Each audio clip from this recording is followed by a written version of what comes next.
Buenas tardes a todos. Bueno, vamos a dar comienzo al último día de este encuentro internacional en homenaje a los 200 años del nacimiento de Marx. Agradecemos, por lo tanto, a las autoridades y a las instituciones que organizaron este evento, la Universidad Nacional de San Martín, al colectivo, es un colectivo Lectura Mundi, por supuesto al Centro de Documentación e Investigación de la Cultura de Izquierda, que coorganizó este evento junto con la UNSAM y Lectura Mundi. Bueno, y por supuesto agradecemos su presencia, la presencia de ustedes hoy aquí.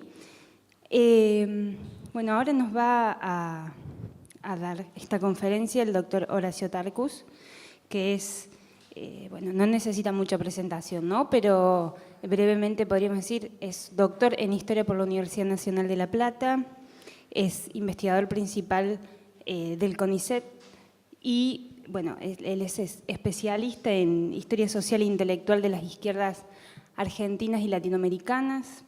Hace 20 años, algo que hoy, que actualmente también estamos celebrando, fundó el centro que organiza este evento, el CEINSI,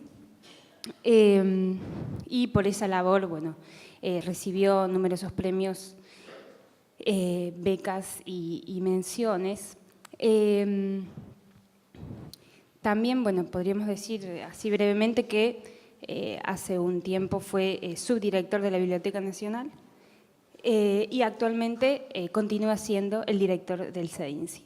Entre sus obras más importantes podríamos mencionar El marxismo olvidado en la Argentina, Mariátegui en la Argentina, el diccionario biográfico de la izquierda argentina, Marx en la Argentina y uno de sus últimos libros, el socialismo romántico en el Río de la Plata, que apareció hace 2 años, y los últimos 2 que aparecieron este año, que son La Biblia del Proletariado, traductores y editores del Capital en el mundo hispanoamericano, y bueno, hizo una antología de Marx y también una introducción al manifiesto comunista. Así que, bueno, lo recibimos, Horacio. Muchas gracias.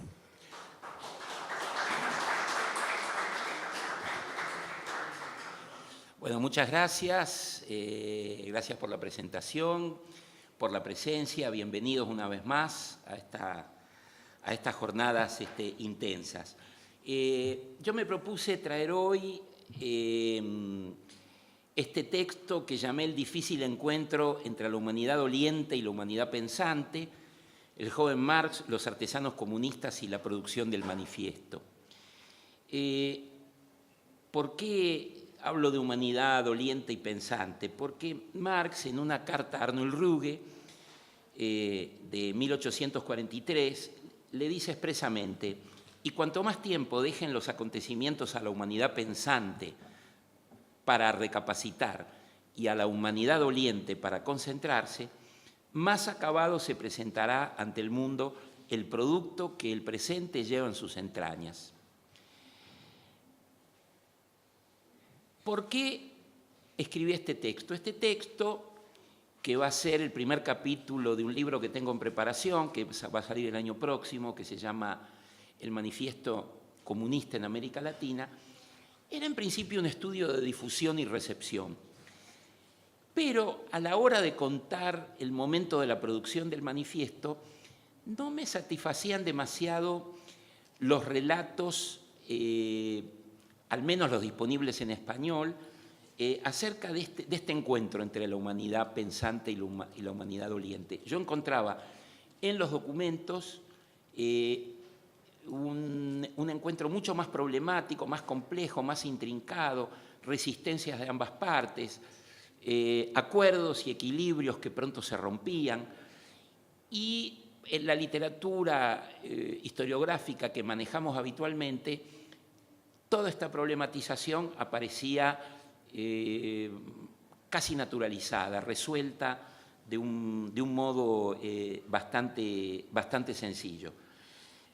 Con una excepción, hay un libro extraordinario que merecería ser reeditado, que es el libro de Fernando Claudín, Marx y Engels y la Revolución de 1848. La mayor parte de los documentos que voy a que voy a citar ahora provienen de la correspondencia de Marx Engels, que hablábamos ayer, que tradujo especialmente del inglés, del francés o del alemán, según los interlocutores, según cómo hubieran estado escritas en el original. Y además ha sido fundamental los 3 gruesos volúmenes de la Liga de los Comunistas, publicados en la década del 80 y en la década del 90, a principios de la década del 90 en Alemania, que el CERINSI dispone dentro de la extraordinaria biblioteca de José Sasbón. Muchos de estos documentos fueron traducidos del alemán por Virginia Castro, generosamente traducidos, así que aprovecho para reiterarle mi agradecimiento. Y buena parte de mis deudas tienen que ver con algunas lecturas que voy a citar aquí, además de Claudín, las investigaciones, la recuperación documental y la investigación de Berta Andreas, así como el trabajo de historia conceptual que hizo Jacques Grandjonc. Lamentablemente no están sus libros en español, pero hizo como el mayor esfuerzo que yo conozco de historia conceptual del comunismo y del vocabulario comunista de las décadas de 1830, 1840, 1850, en un libro de referencia. Voy al punto. El Congreso de Viena, celebrado entre los grandes imperios triunfantes sobre los ejércitos de Bonaparte, estableció en 1815, como sabemos, el nuevo mapa de la Europa posrevolucionaria. Ahora bien, los viejos imperios no se contentaron con restablecer en el trono francés a la dinastía Borbón, sino que fijaron las nuevas reglas que debían regir un orden europeo, absolutista y cristiano, frustrando así las aspiraciones secularizadoras, liberales, constitucionales, de una burguesía emergente, así como los anhelos de independencia, de unidad nacional, de diversos pueblos que se sentían desmembrados y oprimidos. La Santa Alianza, que va a ser el principal sostén de este orden contrarrevolucionario, llegó a establecer incluso para los Estados miembros lo que se llamaba el derecho de intervención, ¿no? Si la situación interior en uno de los estados amenazaba la de los vecinos. En el lenguaje de los monarcas absolutos, aquellos que amenazaban la paz interior de Europa eran los que en la jerga de la época se llamaban los Demagogen, los demagogos alemanes, que eran docentes o periodistas críticos, ¿no?, calificados de demagogos, los estudiantes que se asociaban en una suerte de fraternidades estudiantiles, la Burschenschafter, los Carbonari, que luchaban por la unificación de Italia, los cadetes polacos, que se habían sublevado en 1831, los independentistas griegos o los liberales españoles que se resistían a la restauración. Metternich, el ideólogo más lúcido de la contrarrevolución europea, creía que la burguesía perjudicaría sus propios intereses si exigía reformas liberales, porque tan pronto como se hubiese impuesto el principio de la soberanía popular, el proceso político habría de marchar inconteniblemente hacia la izquierda, decía Metternich. Esto es, los conservadores no temían tanto al liberalismo en sí como a la revolución plebeya y democrática que vendría tras él. Ahora bien, por el cuidado con el que fueron espiados, el rigor con el que fueron reprimidos y el celo con el que su prensa fue censurada, casi todos los movimientos de resistencia que se extendieron por Europa adoptaron, como vamos a ver enseguida, formas de organización clandestina, una serie de rituales secretos y de símbolos identitarios que provenían de la antigua tradición francmasónica, del gremio de los albañiles, de la masonería, o de la corporación de los trabajadores italianos del carbón, los Carbonari. Por otra parte, el carácter paneuropeo de la restauración, así como los exilios de los revolucionarios, que vamos a encontrar enseguida en París, en Londres, en Bruselas, en Ginebra, favorecieron que todos estos movimientos hablaran un lenguaje común de emancipación, de democracia y de libertad, y a menudo se solidarizaran unos con otros en una suerte de ideal de democracia paneuropea. Como observó agudamente el historiador alemán Arthur Rosenberg, fue la Internacional de la Contrarrevolución la que produjo la Internacional, en los dos casos entre comillas, de la Revolución Democrática y Socialista de las décadas de 1830 y de 1840. Bueno, fue en este escenario regresivo y bajo el signo del romanticismo que va a gestarse la primera oleada de la izquierda europea, a lo largo de las 3 décadas convulsionadas que van del Congreso de Viena a la represión de las revoluciones del 48. Si bien la izquierda moderna contaba con el precedente de Gracchus-Babeuf y su conspiración de los iguales, del año 96, 1796, este primer episodio fallido de insurrección igualitaria había quedado rápidamente sepultado en la memoria popular en aquellos vertiginosos años que vieron sucederse el directorio, el consulado, el imperio y las guerras napoleónicas. Sin embargo, uno de los sobrevivientes de la experiencia del Club del Pantheon, el italiano Filippo Buonarroti, va a publicar en 1928, después de sus largos años de exilio, una obra crucial que se llamó La conspiración pour l'égalité, dite de Babeuf, la conspiración de los iguales, se lo traduce habitualmente así, llamada de Babeuf. En el marco de una Europa monárquica, donde el nombre mismo de Robespierre ya era impronunciable, el libro de Buonarroti no solo vino a rescatar la memoria de este primer jalón del igualitarismo radical que predicaba la comunidad de bienes, una noción sobre la que vamos a volver reiteradamente, sino también hacer de puente entre el jacobinismo de la década de 1790 y el comunismo blanquista de la década de 1830. El libro impactó incluso en el ala izquierda del movimiento cartista. Uno de los líderes del cartismo lo tradujo al inglés en 1836, e incluso en el mundo del exilio alemán, al punto que un joven filósofo llamado Karl Marx lo leyó en París en 1844 y le escribió enseguida a sus amigos alemanes proponiendo que se traduzca al alemán. Ahora bien, las 3 gloriosas jornadas, las de julio de 1830, que pusieron fin al reinado de Carlos X, le permitieron a Buonarroti regresar a Francia, que era su país de adopción.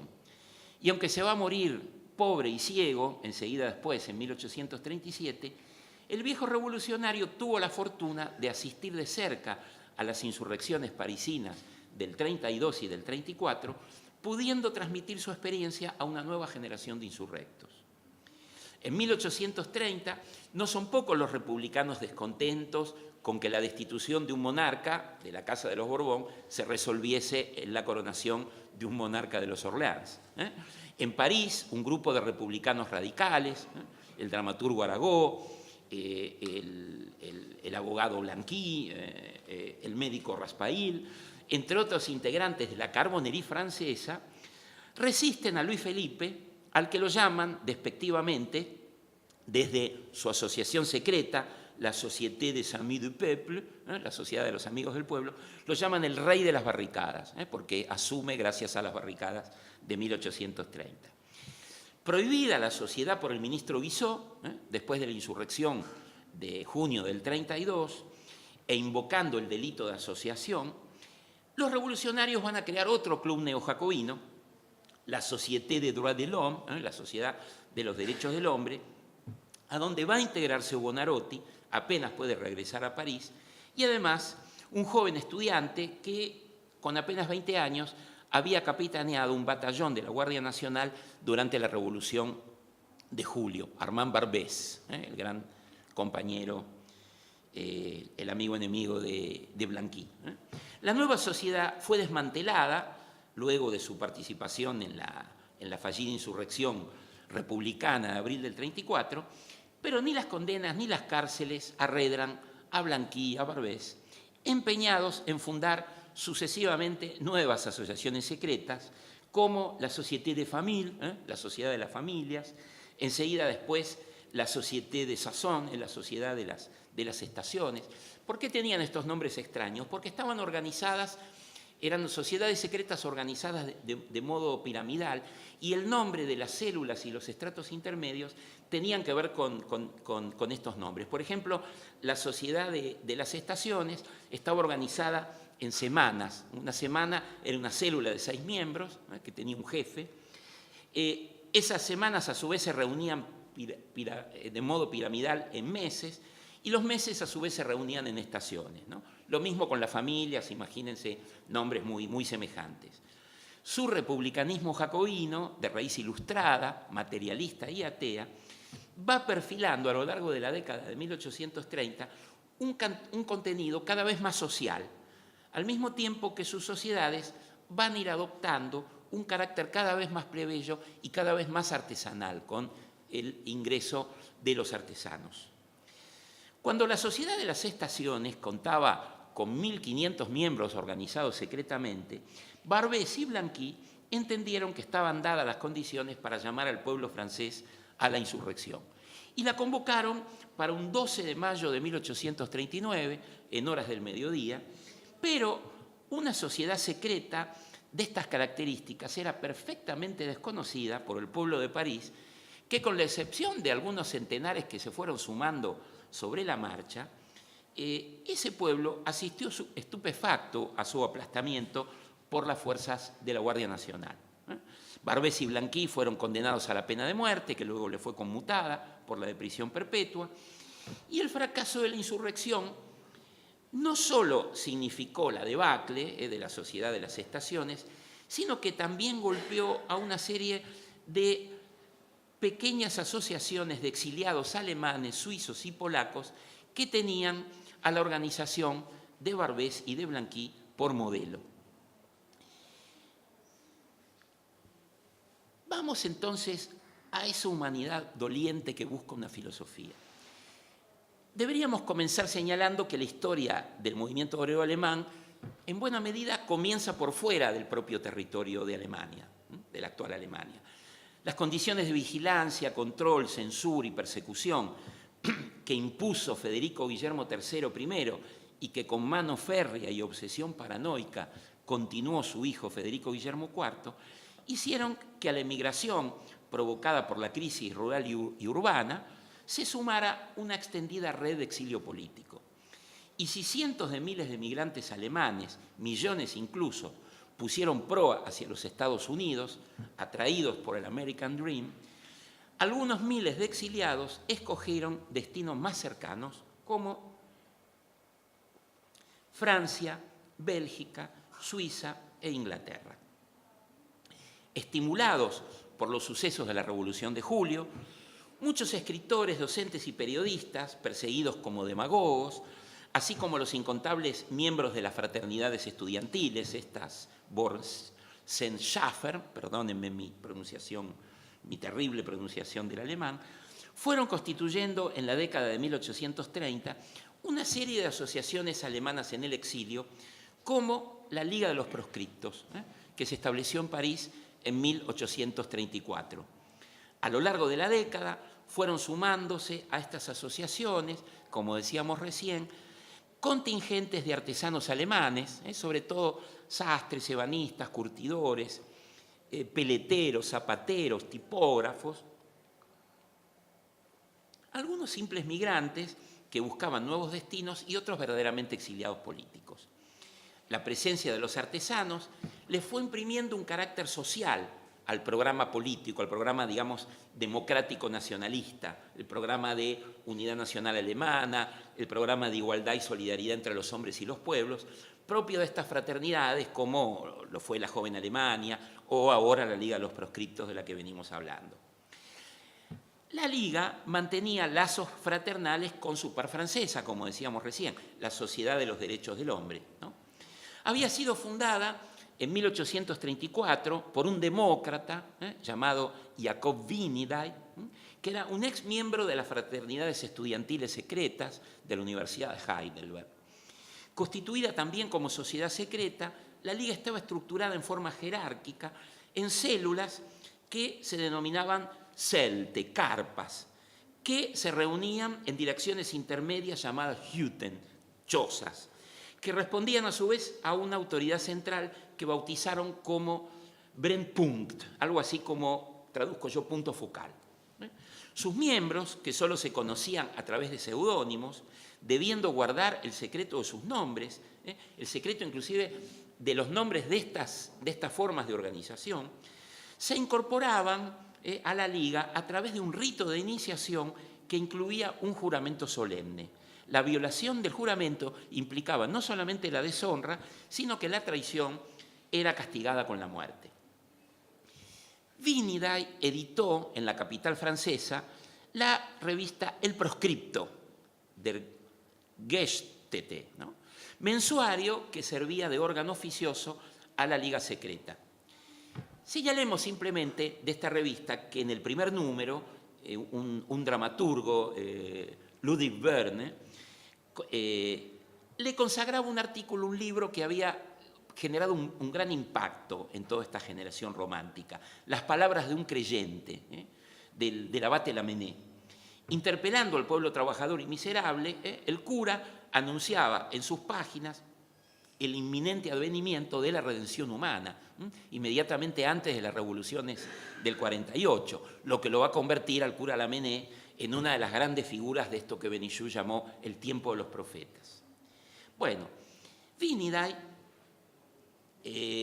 hacía suyas muchas de las máximas de Lamennais, lo citaba expresamente, pero si mostraba sensibilidad a lo que en la época se llamaba la cuestión social, creía que las desigualdades sociales iban a resolverse solas con la conquista de los derechos políticos. Pero en el quinto número de la revista, un miembro más radical de la Liga, el abogado Theodor Schuster, que era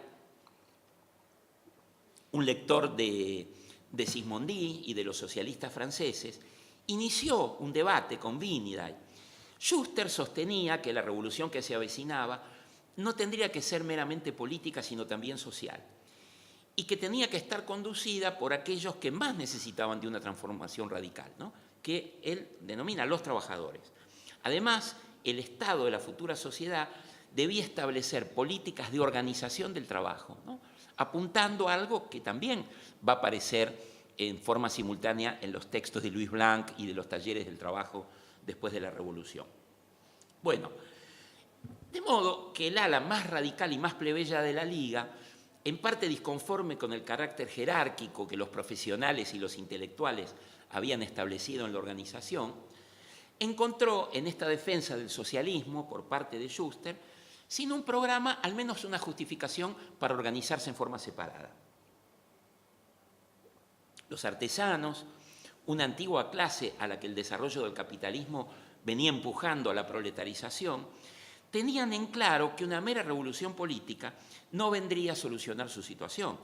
Incluso al contrario, veían con recelo la revolución industrial al mismo tiempo que tendían a idealizar las formas de vida comunitaria del pasado feudal con las que predicaron, como las que predicaron desde el siglo XVI los anabaptistas, ¿no? Imaginando, como decía Nikolayevsky, uno de los viejos biógrafos de Marx, decía, imaginando utopías comunistas fundadas en el único libro que conocían, o sea, la Biblia. Bueno, una vez en París se sintieron interpelados estos artesanos por las diversas formas de socialismo, de comunismo cristiano, así como por el discurso de los seguidores de Babeuf, el discurso neobobista, que declaraba el carácter social de la revolución. Una revolución que decían atacaría el mal de raíz, el mal era la propiedad privada, ¿no? Y restablecería la comunidad de bienes perdida. El mundo oculto alemán, por supuesto, se burlaba del imaginario artesanal comunista al que atribuían, entre otras cosas, la fantasmagoría de una supuesta comunidad de las mujeres.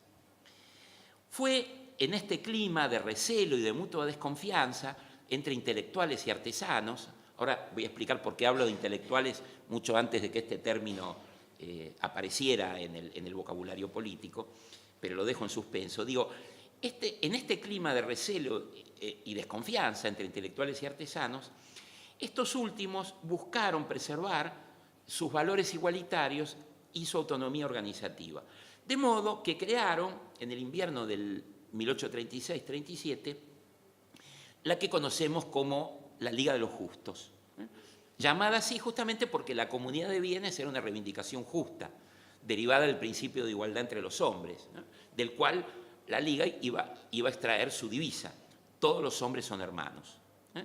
No es otro que el vocabulario político que, remontando a Babeuf y al año 4 de la Revolución, las asociaciones de artesanos alemanes van haciendo propio a lo largo de la década de 1830. Engels, que conoció a los dirigentes de la Liga en 1843, cuando ya estaban exiliados en Londres, y además trató con otros líderes que estaban en París, en Bruselas o en Colonia, dejó sobre esta experiencia un testimonio extraordinario que sirvió como punto de partida para la historiografía de este proceso.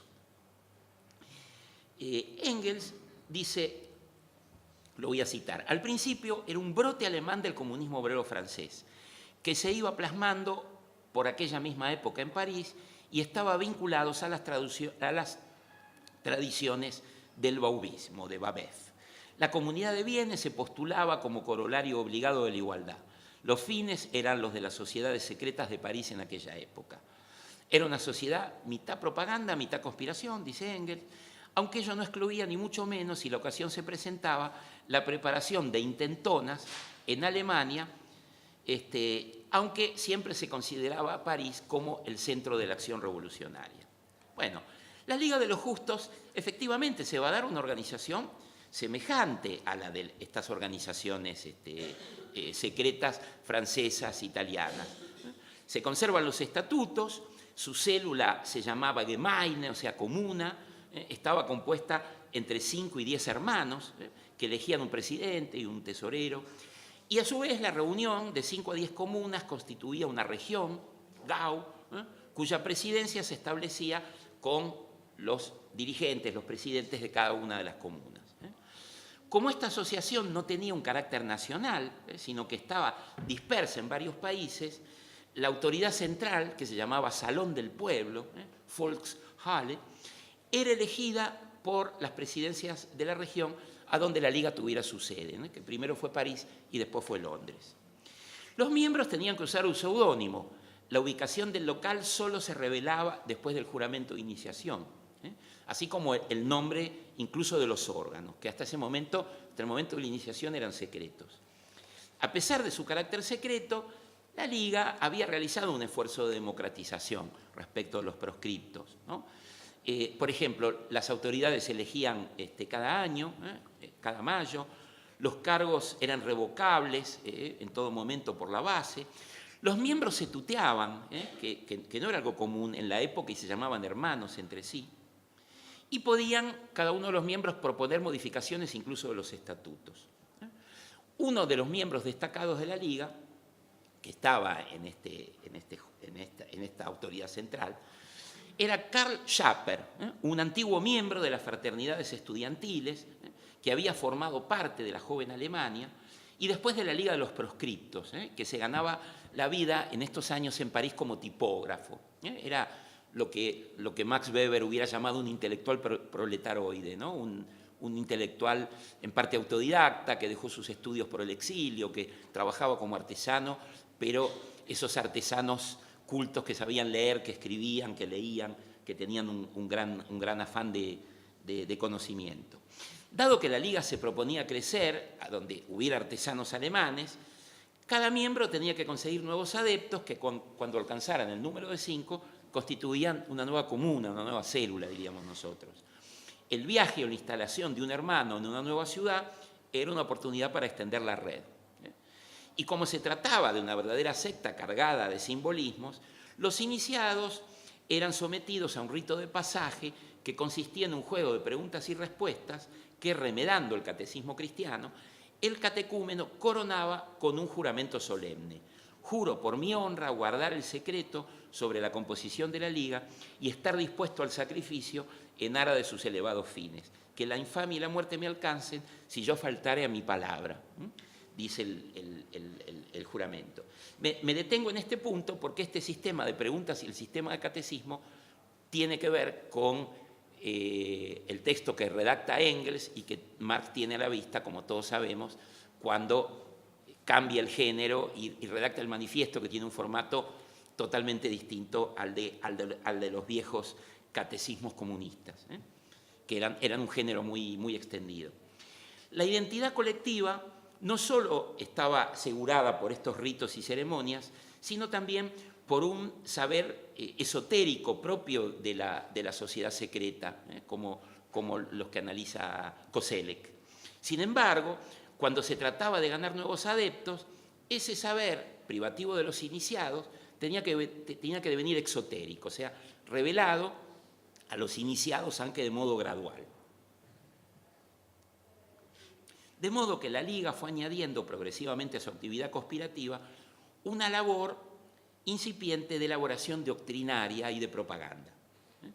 El propio catecismo debía fundarse en una doctrina propia, una doctrina que los hombres de la Liga buscaron afanosamente durante la segunda mitad de la década de 1830, justamente cuando eclosionaban en Europa no solo las asociaciones comunistas herederas de Babeuf, de carácter insurreccional, sino que estas competían con las sectas socialistas de carácter reformista, como la escuela societaria fourierista de Considerant o la iglesia sansimoniana de Enfantin o de Bazar, ¿no? Ahora bien, esta asociación de artesanos, que venía justamente de romper con una liga donde los dirigentes de la clase culta de algún modo le hacían valer su autoridad sobre los plebeyos, va a buscar su teórico de alguien surgido de sus propias filas. Y la ocasión se presentó en 1837, cuando llegó exiliado de París un oficial de sastre de origen prusiano llamado Weitling, Wilhelm Weitling, que a pesar de su juventud ya acumulaba un cierto peregrinaje político, venía pasando por varias ciudades, tenía una experiencia como periodista radical en la Gaceta de Leipzig, y a pedido de los miembros de la Liga redactó un pequeño librito, La humanidad, cómo es y cómo debería ser, que la Liga hizo publicar en París, en alemán, en forma anónima, igual que el manifiesto, ¿no?, que se publica también en forma anónima, también en alemán, por fuera del territorio alemán. Bueno, tuvo un tiraje, el librito, de 2000 ejemplares, estaba inspirado en el socialismo cristiano de Lamennais, del que hablamos hace un rato, a quien cita expresamente Weitling, asegurando que la humanidad había madurado desde los tiempos en que buscaba la felicidad en el cielo hasta el presente, en que la busca en la tierra, al punto de que estaba por cosechar su primer fruto terrenal, la comunidad de bienes. Nuevamente aparece esta noción, ¿no?, esta idea fuerza, diríamos, la comunidad de bienes. Una versión más elaborada apareció en Suiza unos años después, en 1842, con el nombre de Garantías de la Armonía y la Libertad, ¿no?, a donde ya se hace visible un influjo mucho mayor de las sociedades francesas herederas de Babeuf, y aquí se habla por primera vez de comunismo, un término que, como lo había mostrado el estudio de Grandjonc, si bien había conocido usos a fines del siglo XVIII, usos limitados, usos escasos, entra en un periodo, podríamos decir, casi de hibernación, hasta que es recuperado por Cabet en su viaje a Icaria, cuya primera versión aparece en 1840, para denominar la aspiración comunitaria.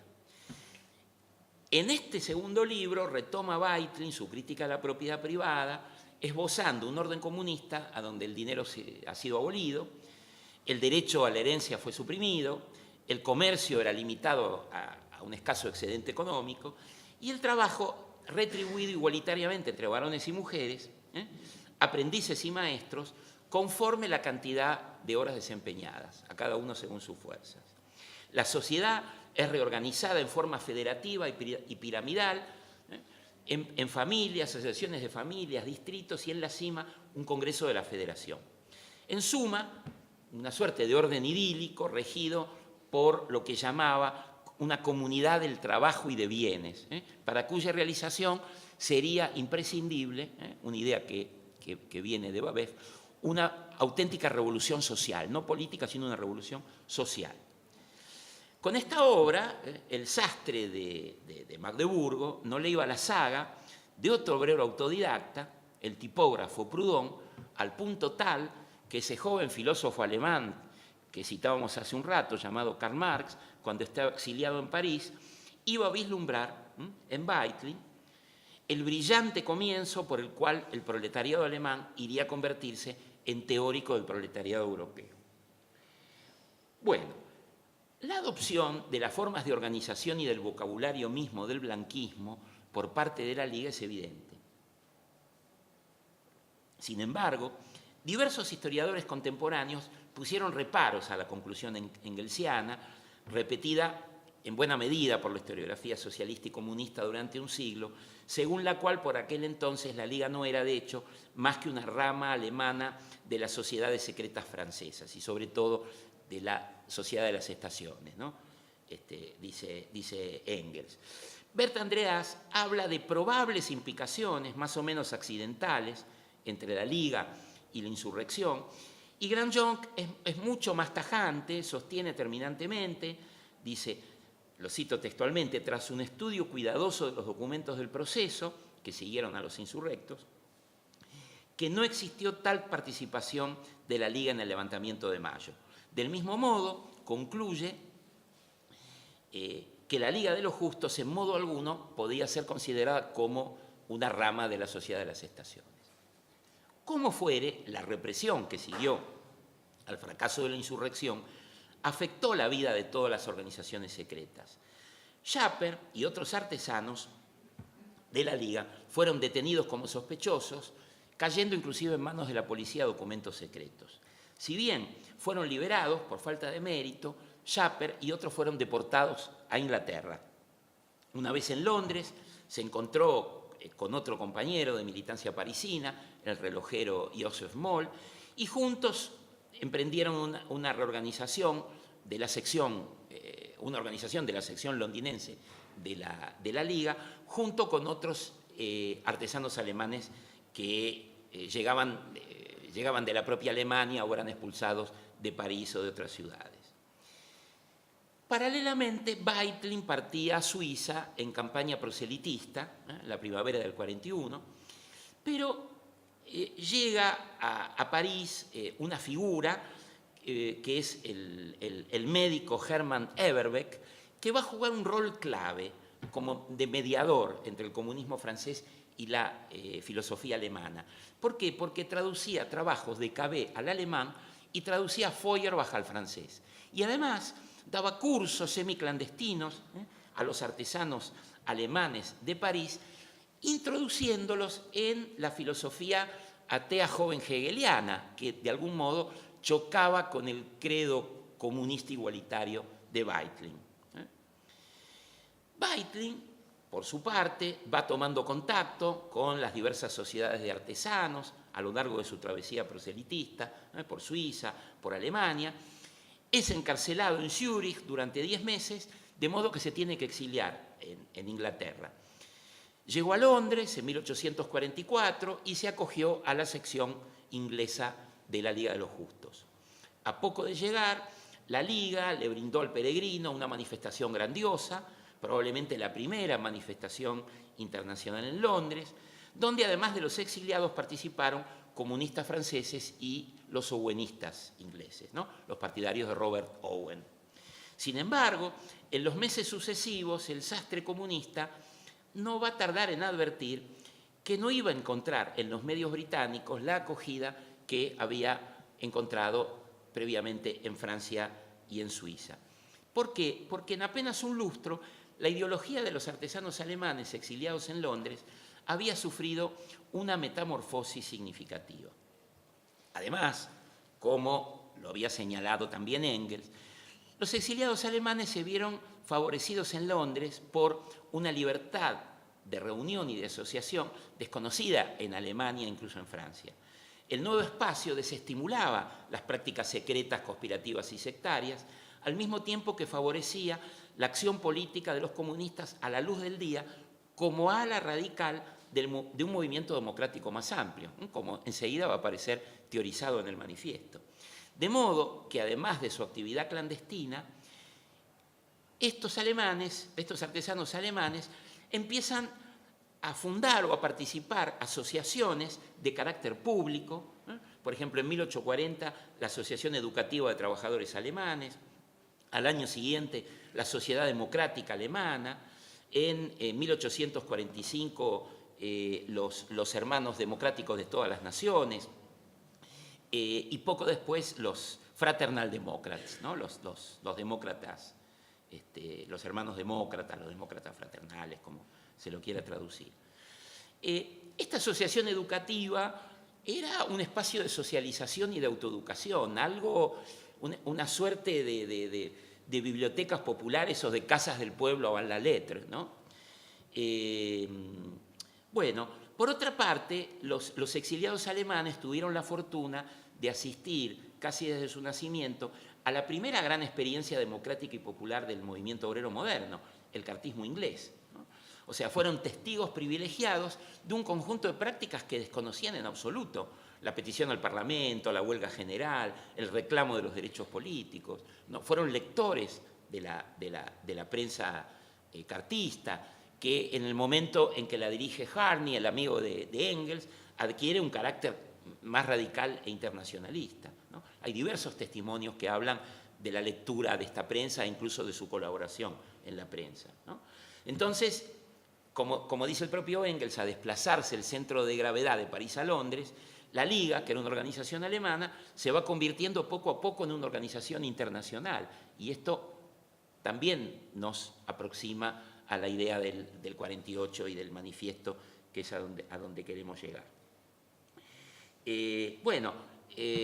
Yo decía recién que participan de los hermanos democráticos de todas las naciones. Bueno, ¿qué son estas asociaciones? Son asociaciones de exiliados, a donde participan, los cartistas ingleses, hay exiliados franceses, los artesanos alemanes, pero también hay Carbonari, también hay españoles, polacos, suizos, húngaros, inclusive algunos turcos. Estos van a ser los contingentes de los Fraternal Democrats, ¿no? En este contexto, digo, favorable a nuevas lecturas que excedieran ese comunismo cristiano de Weitling, aparece el viaje Icaria de Tian Cabé.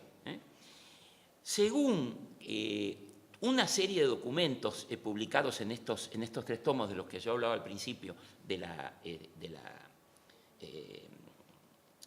publicados bajo el título de La Liga de los Comunistas, pero incluye la documentación de la Liga de los Justos, aparece los esfuerzos de los artesanos alemanes por dar cuenta de la literatura socialista y comunista en circulación, evalúan las experiencias de crear comunas, por ejemplo, en el territorio americano, de modo que llegan al mismo tiempo a buscar en su afán autodidáctico y al mismo tiempo en su afán político y de formación, empiezan a dejar de lado los evangelios y se introducen en el arsenal ideológico de la Aufklärung, de la Ilustración alemana. Comienzan a leer a los filósofos alemanes, ¿no? Al mismo tiempo que recibían con cierta frialdad el nuevo libro de Weitling, el Catecismo de los Pobres Pecadores, que todavía insistía en esa jerga político-filosófica cristiana de la Comunidad de Bienes. Hay testimonios de que a comienzos de 1846 están discutiendo los principios de la filosofía del futuro de Weitling, de Feuerbach, ¿no? Y hay testimonios también de una serie de discusiones muy fuertes con Weitling, que resistía esa literatura de los sabios, la literatura de los profesores, la literatura que desdeñaba como académica. Estos artesanos comienzan a leer esta literatura y tienen discusiones muy fuertes de las que quedan registros en estos documentos de la Liga. Bueno, ¿qué pasaba, ¿no? Dentro del territorio alemán? En Prusia, habíamos dicho, la Prusia dominada por Federico Guillermo IV, era un orden político y cultural asfixiante.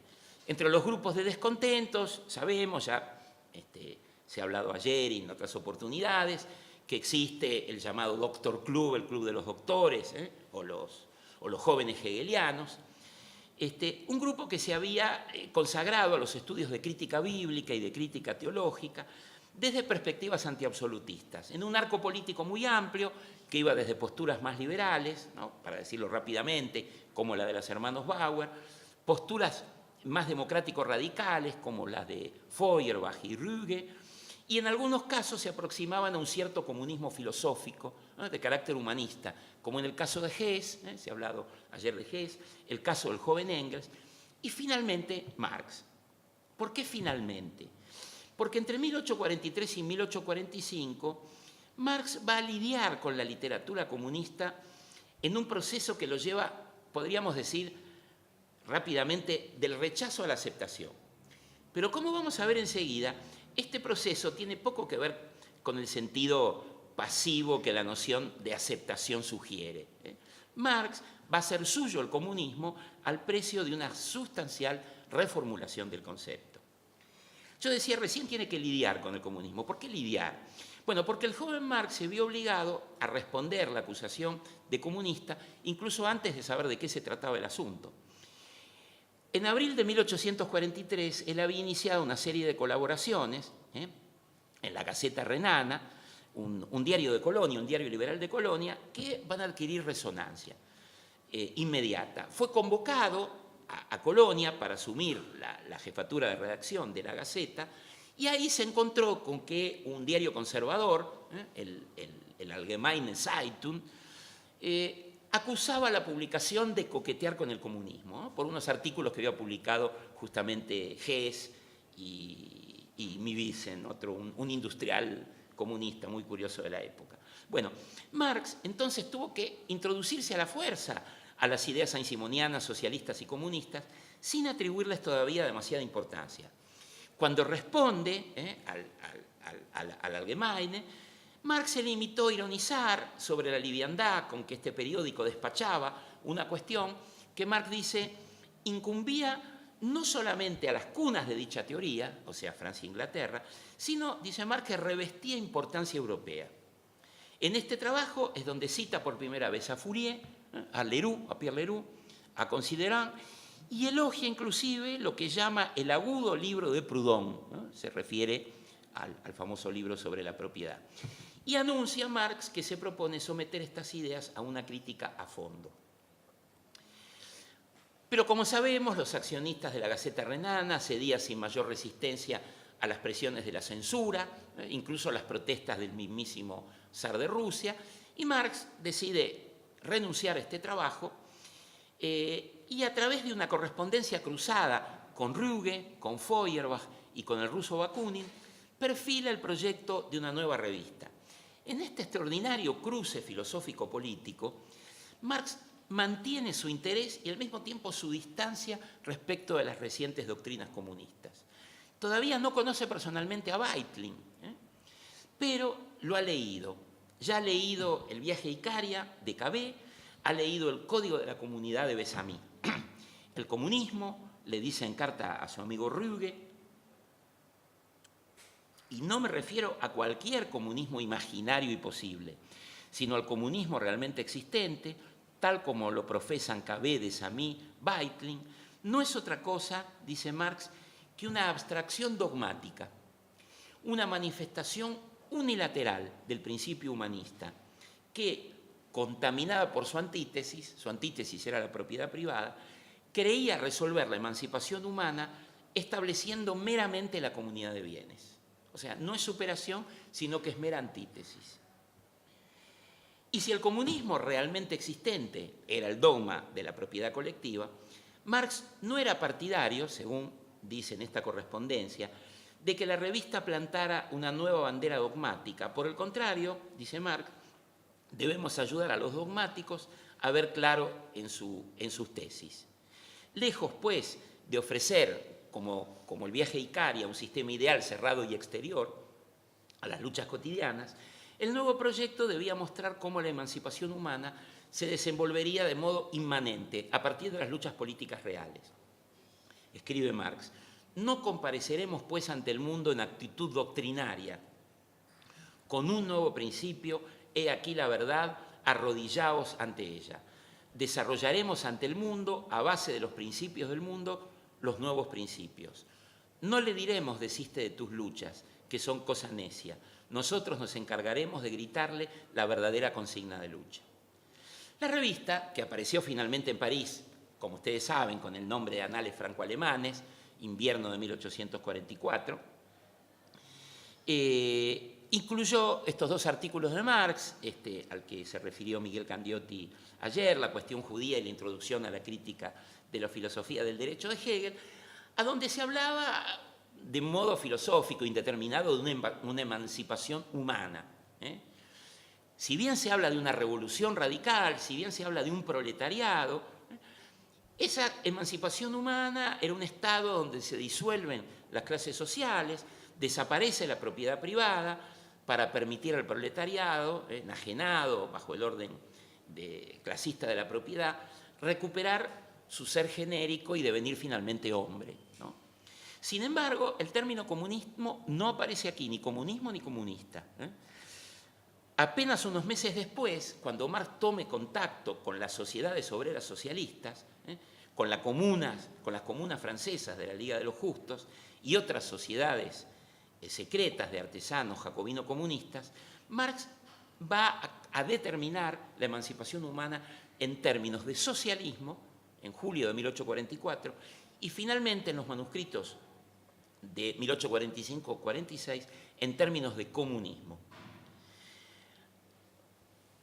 Los anales iban a nacer y morir en este primer número doble. El gobierno prusiano movilizó todas sus fuerzas para que no ingresaran al territorio alemán. El colapso de la empresa dejó a la familia de Ruge, de Marx y de Herbeck en una situación de penuria extrema. Ruge, en una carta de esos días, le atribuía el fracaso del proyecto a Marx, presentándolo, cuando Marx, insisto, todavía no hablaba de comunismo, ni mucho menos, dice, el fracaso se debe al hecho de que la revista hubiese caído en el más decidido comunismo, esto es, en la tendencia de una secta que en Francia está muy limitada y apenas goza del apoyo de los grandes talentos, mientras que en Alemania constituye un fenómeno apenas motivado y apoyado a lo sumo por una reducida propaganda de obreros, ¿no?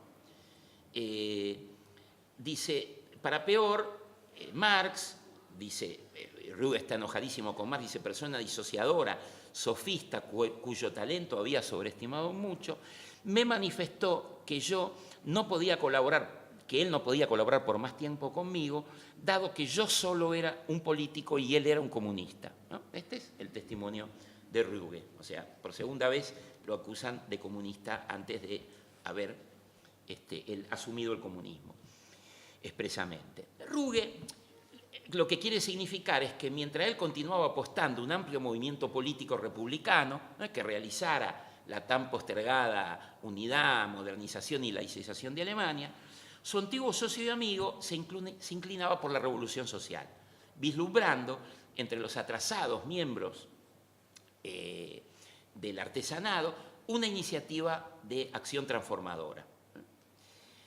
Un acontecimiento inesperado, la heroica rebelión de los tejedores de Silesia de junio de 1844, fue el catalizador que permitió darle un carácter político a estas rencillas de exiliados. Ruge escribe un artículo en el Vorwärts, un semanario de emigrados alemanes que se editaba en París, que la rebelión no tenía ningún sentido, dice, en un país atrasado donde la política no desempeña papel alguno, la rebelión de los tejedores no constituye sino un acontecimiento local y acotado, sin alcance político, ¿no? Dice, con tantas consecuencias como podría haber tenido una catástrofe natural. Y Marx sale al cruce con un artículo en el mismo Vorwärts, a donde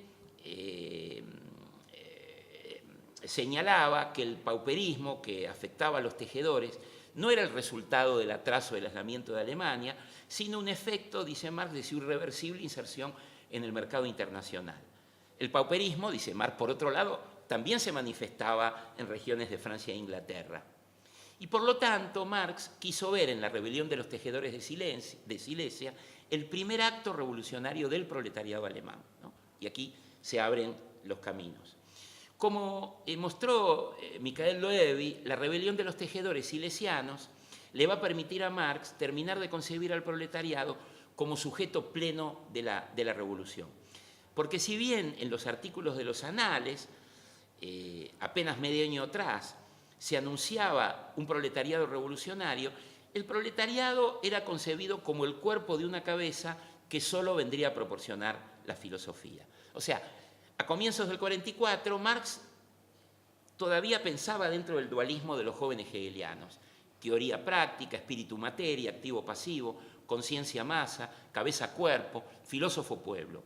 La proposición según la cual la revolución estaría a la orden del día apenas la conciencia, el elemento activo, penetre en el ingenuo terreno popular, que era el elemento pasivo, propia del artículo de los anales, va a ser reemplazada por una nueva formulación, a donde el socialismo, dice Marx, solo puede encontrar, lo estoy citando, en el proletariado el elemento activo de su liberación, ¿no? Entonces, en la confrontación con Ruge aparece por primera vez el elemento activo del lado de un sujeto social que devendría político. Pero bueno, Marx habla aquí de socialismo, no habla de comunismo todavía. Por estos mismos meses, mientras redacta sus célebres manuscritos económico-filosóficos, todavía considera el comunismo como una generalización de su antítesis, la propiedad privada, ¿no? Ese comunismo, cito los manuscritos, no constituye una apropiación real de la propiedad por la comunidad, sino la generalización del principio de propiedad a todos sus miembros. Es una propiedad privada, solo que generalizada y perfeccionada. El individuo posesivo del capitalismo, ¿no? Esto lo digo yo, estos son mis términos, ¿no? No ha sido negado y superado en la comunidad humana, sino generalizado a todos los miembros que la componen, ¿no? Esta es mi traducción del texto de Marx que acabo de leer. La envidia, dice Marx, o sea, el egoísmo humano, solo ha desaparecido en la medida en que se impuso por la violencia una nivelación de los bienes y también de los talentos, dice Marx. Este comunismo niega siempre y donde quiera la personalidad del hombre. Entonces, la negación abstracta del mundo entero, de la cultura y de la civilización, cito otra vez a Marx, así como su retorno a la antinatural frugalidad del hombre pobre, nos revela que el comunismo tosco, así lo llama Marx, lejos de haberse remontado sobre la propiedad privada, no ha llegado siquiera a ella. Marx, entonces, ha avanzado hacia la crítica radical del capitalismo y de su fundamento, la propiedad privada de los medios de producción, ha cuestionado las diversas formas de enajenación propias de la sociedad burguesa, como veíamos ayer, pero sin embargo, su fuerte sentido histórico, su afirmación del proceso de individuación, de laicización propio de la modernidad, su identificación con el más amplio despliegue, como él dice, del mundo entero de la cultura y de la civilización, le impiden identificar la comunidad humana autoemancipada en términos de comunismo, como si ya lo venían haciendo Hess y el joven Engels. El propio Marx dio cuenta de esta reticencia en el famoso prólogo de 1859, cuando decía, en aquellos tiempos en que el buen deseo de ir adelante superaba en mucho el conocimiento de la materia, reconoce que se declaró, dice, me declaré en contra de este trabajo de aficionados, confesando al tiempo sinceramente que mis estudios hasta entonces no me permitían aventurar ningún juicio acerca del contenido propiamente dicho del comunismo, prometiendo un estudio crítico.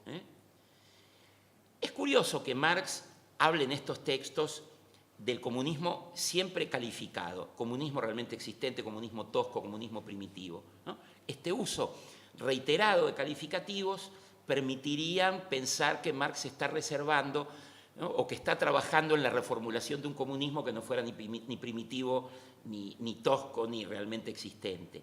Y es la reformulación del comunismo, el que le va a permitir su encuentro con ese proletariado artesanal que al mismo tiempo está buscando en la filosofía una doctrina que supere justamente ese comunismo tosco, ese comunismo cristiano, esa vuelta atrás en la rueda de la historia. Pero para que lleguemos al momento del encuentro nos falta una mediación importante, que es el encuentro con Engels. Como sabemos, fue en París, en el Café de la Régence, donde el 28 de agosto del 44 se produjo el encuentro histórico entre Marx y Engels, ¿no? Si bien se conocían, el encuentro fuerte es aquí. Marx había publicado, como sabemos, en los anales un artículo de Engels que siempre tuvo en gran estima y que de algún modo contiene in nuce mucho de lo que después él va a desarrollar bajo el nombre de Crítica a la economía política. Bueno, y Engels le aporta a Marx algo fundamental, le presenta el plan de la situación de la clase obrera en Inglaterra, ¿no? Y le habla de la organización de los justos en Londres y le habla del movimiento cartista. Entonces, el proletariado filosófico, concebido hasta entonces por Marx, encontraba en el libro de Engels y en el relato de Engels una carnadura histórica. Bueno, como sabemos, Marx es expulsado de Francia a petición del gobierno prusiano, se instala con su familia en Bruselas, Engels se va a sumar enseguida. Este encuentro fue relatado por Marx siempre en este famoso prólogo, cuando dice acordamos liquidar cuenta con nuestra conciencia filosófica anterior, y habla de ese manuscrito, 2 gruesos volúmenes en octavo, que no se publicó y se entregó a la crítica roedora de los ratones, ¿no? Bueno, es aquí, en este manuscrito, que conocemos con el nombre de la ideología alemana, y sobre la base de esta nueva concepción de la historia, llamada concepción materialista de la historia, que Marx va a asumir el comunismo junto con Engels, pero de modo resignificado. Y al resignificarlo evitaba hacerse cargo de lo más oneroso de la tradición comunista bovista y beitlingiana, digamos, ¿no? Una pura oposición a la civilización burguesa. El comunismo no consistiría, desde la nueva perspectiva, en la puesta en práctica voluntaria de un sistema ideal de impugnación a la modernidad burguesa, sino la necesaria resolución de las contradicciones internas a la propia modernidad o al propio capitalismo. No sería la realización de un sistema igualitario exterior y anterior al orden burgués, sino el producto maduro de su propia consumación. Si los proyectos comunistas de épocas pretéritas habían fracasado, se debía a que ignoraban sus condiciones históricas de posibilidad. Una producción crecientemente socializada, merced al extraordinario despliegue de las fuerzas productivas promovidas por el capitalismo a escala planetaria. Y, no menos importante, la formación de una moderna clase de proletarios cuya emancipación social coincidiera finalmente con la emancipación humana, como decía hasta entonces Marx, pues al emanciparse del yugo del capital, el proletariado emanciparía a los otros sectores sociales oprimidos por el capitalismo, ¿no? El comunismo es posible solo y porque su potencialidad está inscripta en el decurso del capitalismo, ¿no? Diríamos hoy, es la negatividad del capitalismo, ¿no? La famosa referencia, para nosotros el comunismo no es un Estado que debe implantarse, un ideal al que tenga que sujetarse la realidad. Nosotros llamamos comunismo al movimiento real que anula y supera el estado de cosas actual. Entonces, aquí está la piedra de toque de esta concepción materialista de la historia, ¿no? La que Marx y Engels llaman la premisa práctica absolutamente necesaria para el comunismo moderno. Porque sin ella, escribe Marx, este es el tramo escrito por Marx, porque sin ella solo se generalizaría la escasez y, por tanto, con la pobreza comenzaría de nuevo a la par la lucha por lo indispensable y se recaería necesariamente en toda la mierda anterior, ¿no? Dice mierda el original alemán. Bueno, por obvia que nos parezca hoy, esta concepción de la historia, elaborada por Marx y Engels, era una construcción profundamente original, Recibía críticamente lo más avanzado del pensamiento de su tiempo, la tradición ilustrada y el romanticismo, la economía política inglesa y la crítica del utilitarismo de un Carlyle, ¿no?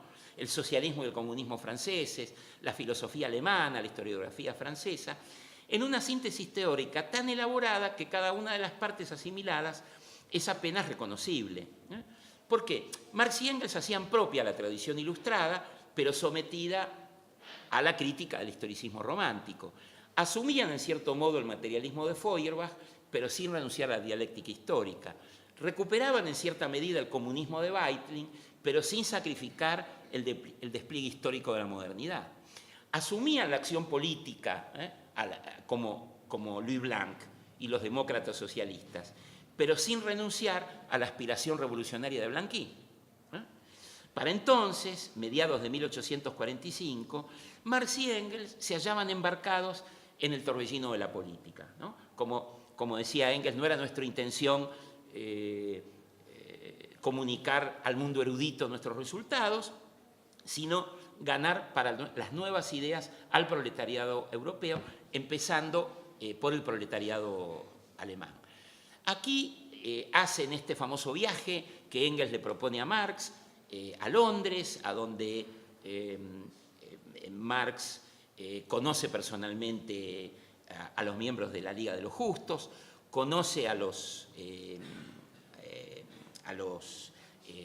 líderes cartistas, sobre todo con Harney, que era el líder de la izquierda internacionalista, y a donde se encuentra con esta idea de un ala radical que no sale, digamos, que no rompe con el movimiento cartista más demócrata, ¿no? Una idea que va a estar en la táctica del manifiesto, cuando dice los comunistas no constituimos un partido aparte, eso que aparece tan enigmático, en realidad la clave la da el propio contexto, ¿no?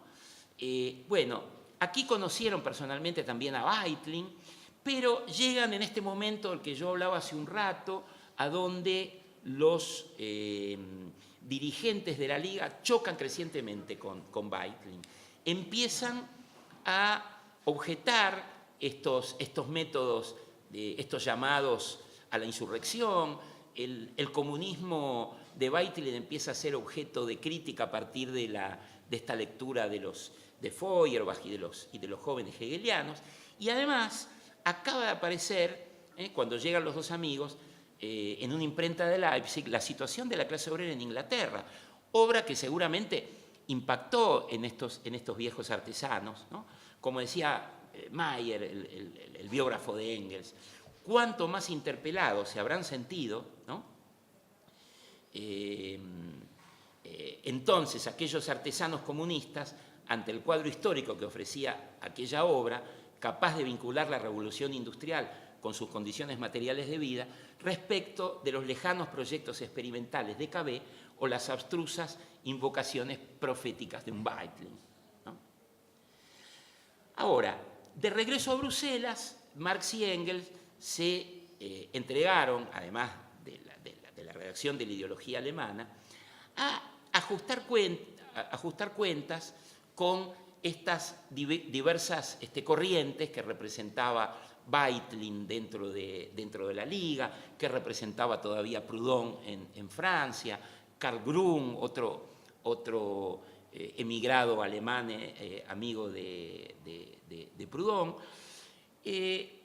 Para llevar a cabo esta tarea y que su crítica tuviera un efecto sobre estas formas de organización incipiente del movimiento obrero, les proponen a los ingleses, decían los ingleses, pero a los alemanes que estaban exiliados en Londres y a otros grupos en diversas sociedades europeas, crear un comité de correspondencia comunista. ¿Qué quería decir un comité de correspondencia? Quería decir salir de las relaciones bilaterales entre grupos, aprovechar las nuevas técnicas de copia litografiada y elaborar una serie de documentos que se produjeran simultáneamente para las diversas células comunistas, para los diversos grupos que se encontraban dispersos en Europa e incluso en los Estados Unidos. Ahora, esta propuesta es recibida con mucha cautela por estas organizaciones de artesanos. ¿Por qué? Porque Marx y Engels en 1846 aparecían ante los obreros artesanos de la Liga como dos jóvenes intelectuales advenedizos, como sabios ajenos al mundo artesanal o al mundo proletario. Al punto que cuando Harney, ¿no?, el más próximo a Engels, recibe la propuesta de crear el comité, le dice, deberían, antes de lanzarse, a contar con la aprobación de los de Londres, de Schapper y su grupo. Dice, ustedes, he oído decir que ustedes, los literatos de Bruselas, dice, los literary characters, ¿no?, un siglo después, o medio siglo hubiera dicho los intelectuales, ¿no?, pero dice, ustedes, los literatos de Bruselas, se dice que habrían conformado una sociedad para vosotros mismos en la cual no admiten ningún obrero, ¿no? Bueno, dice, si es esta la asociación respecto a la que me has escrito, verás que ya es conocida y ha suscitado prejuicios entre los hombres buenos, entre los buenos hombres. Entonces, cuando el comité de correspondencia se constituye finalmente en Londres, Schapper, Bauer, Moll, le escribieron a Marx y Engels reconociendo en un principio que veían la iniciativa, veían detrás de la iniciativa el propósito, dice, de crear una especie de aristocracia de sabios para dirigir al pueblo desde lo alto del Olimpo, ¿no? La expresión es sabios. Sin embargo, dice, entendimos que los fines son los mismos, entonces aceptan integrarse dentro de esta red de correspondencia comunista, pero le ponen una serie de reparos. Dice, nuestra tarea es instruir al pueblo y hacer propaganda en favor de la comunidad de bienes. Ellos siguen aferrados a la idea de la comunidad de bienes. Vosotros queréis lo mismo, ¿no? Digamos, acá hay un malentendido, Marx y Engels no querían la comunidad de bienes, pero dice, así que démonos la mano y laboremos hacia un futuro mejor con nuestras fuerzas unidas, ¿no?, le dicen los artesanos. Dice, coincidimos en que las conspiraciones a la Weitling deben ser discutidas, pero al mismo tiempo dice, sin una verdadera revolución no se pueden resolver las cosas, ¿no? Estoy citando literal. Había, entonces, en este acuerdo, como en todo acuerdo, un cierto malentendido, ¿no? Marx y Engels no laboraban por la comunidad de bienes, noción que, como vimos, formaba parte del acervo del comunismo igualitarista y premoderno, pero no era la mejor ocasión para aclarar el punto. Entonces, una vez constituida la red de correspondencia, Marx y Engels libraron, a lo largo de los años 46 y 47, una campaña sistemática contra las diversas formas de comunismo y socialismo que ejercían un influjo sobre la Liga. Marx lo ha relatado en Hervocht, Engels en este texto que yo he glosado en dos o tres oportunidades, se mido el tiempo, no tengo modo de relatar en detalle lo que fueron estos encuentros, sobre todo con Weitling, un encuentro durísimo en Bruselas, que es sumamente interesante, un encuentro personal en el seno del propio comité de Bruselas, a donde estas dos figuras, esta estrella en ascenso de Marx y esta figura en declive del comunismo primitivo, chocan de un modo muy agudo. Los que han visto la película El joven Marx seguramente lo recordarán este momento. Conocemos este episodio con muchísimo detalle porque quiso la suerte que un crítico literario ruso, Pavel Anenkov, llegara a Marx con una carta de Tolstoy y Marx lo invita a participar de la reunión, ¿no? Lo que nos da una idea de lo lejano que estas reuniones secretas estaban de lo que podía ser el partido leninista, como muchas veces se lo ha equiparado, ¿no? Digamos, venía un crítico literario de Rusia y se lo invitaba a la reunión. Una reunión, por otro lado, que va a ser un parteaguas, que es la confrontación digamos, entre este comunismo moderno, para llamarlo brevemente, y el comunismo de Weitling. Otro episodio extraordinario es la crítica a Kriege. Kriege era un amigo de Weitling que había contribuido a fundar la Liga en los Estados Unidos. Marx y Engels desarrollan una crítica durísima contra esta figura, contra Kriege. Este es uno de los pocos documentos litografiados que se conservan, lo dio a conocer Mering, la famosa circular contra Kriege, que implica la ruptura ya absolutamente definitiva con Weitling. Y otro episodio extraordinario es el intento que hacen por atraer y de algún modo neutralizar a Proudhon, dirigiéndole una carta donde se lo invitaba a formar parte del comité de correspondencia, una carta que está, Marx la escribe en alemán, la escribe en francés y Proudhon le responde también en francés. Una carta que comenzaba: mi querido Proudhon, y le dice que con sus amigos Gigot de Bruselas y Engels organizó, dice, con los comunistas y los socialistas alemanes una correspondencia regular. Es una carta muy sutil, no le habla de organización, no le habla de comunismo, ¿no? O sea, Marx escoge muy cuidadosamente los términos. Al final le pone una referencia a Grun, Privatdozent, y Proudhon respondió con una diplomacia sutilísima, deslindó cualquier responsabilidad en la correspondencia, diciendo que no tenía tiempo, ¿no? Invocando su pereza natural. Si hay algo que no era Proudhon, era perezoso. Pero lo más interesante es que le plantea toda una serie de reservas acerca del método revolucionario. Como sabemos, Proudhon estaba en contra de los métodos revolucionarios, ¿no? Dice, quizás conserva usted la opinión de que ninguna reforma es posible sin un coup de main, sin un golpe de mano, ¿no? Sin lo que se llamaba antaño una revolución, y que no es más que un bamboleo sin sentido. Nuestros proletarios tienen una sed tan grande de ciencia que recibirán muy mal a quien les presentara nada más que sangre para beber, le responde Proudhon. Bueno, y respecto de el estudio,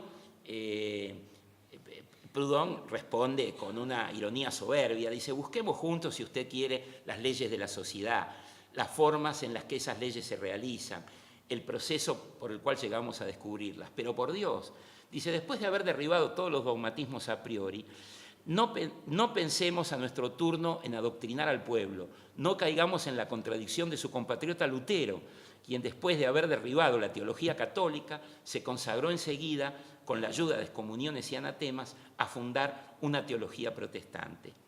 Dice, aplaudo de todo corazón su idea de publicar un día las opiniones. Dice, hagamos una polémica buena y leal, démosle al mundo un ejemplo de tolerancia sabia y previsora, pero por estar a la cabeza del movimiento no nos convirtamos en los jefes de una nueva intolerancia, no nos presentemos como apóstoles de una nueva religión, fuera de esa religión de la lógica, la religión de la razón.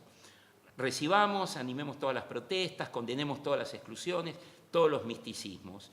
No consideremos jamás una cuestión como agotada, y cuando hayamos empleado hasta el último argumento, empecemos de nuevo si es necesario, con elocuencia e ironía. Con esta condición entraré con placer en vuestra asociación, si no, no. Bueno, no se conoce una respuesta de Marx, salvo una respuesta virulenta, porque Proudhon estaba preparando en ese momento su filosofía de la miseria, y como sabemos, Marx no respondió con una carta amistosa, sino con su famosa miseria de la filosofía. Para concluir, porque quería dejar unos minutos para que tuviéramos lugar para la discusión, lo que me propongo en este texto es mostrar que este encuentro entre, digamos, el proletariado artesanado alemán y Marx y Engels, digamos, y los intelectuales, llamados literatos, llamados sabios, es un encuentro complejo que suscitó toda una serie de resistencias. Estas críticas a Proudhon, estas críticas a Grun, la circular contra Kriege, caían pésimo mucho de los núcleos comunistas.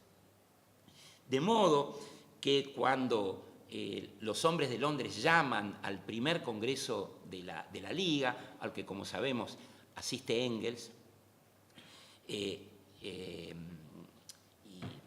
otros delegados, no tenemos la totalidad de esos documentos, no tenemos las actas de todo ese proceso. Sabemos que se avanza en un sentido fundamental, casi podríamos decir es una revolución copernicana. Marx y Engels logran, y sus amigos logran, que de una organización secreta se pase a una organización semipública. Promueven la publicación de un periódico que se va a publicar justamente en esos días. Aprueban la publicación de un manifiesto, o sea, se sale del universo secreto, se pasa al universo público, se pasa a la acción política, se cambian las viejas formas tradicionales de cohesión, los viejos rituales, poco a poco, no de un modo inmediato. Se va a pasar inmediatamente después de la forma catequística de la profesión de fe a la forma moderna del manifiesto, cuando Marx redacte para el segundo Congreso de la Liga el manifiesto comunista. Pero, mientras tanto, las reuniones y las discusiones son tormentosas.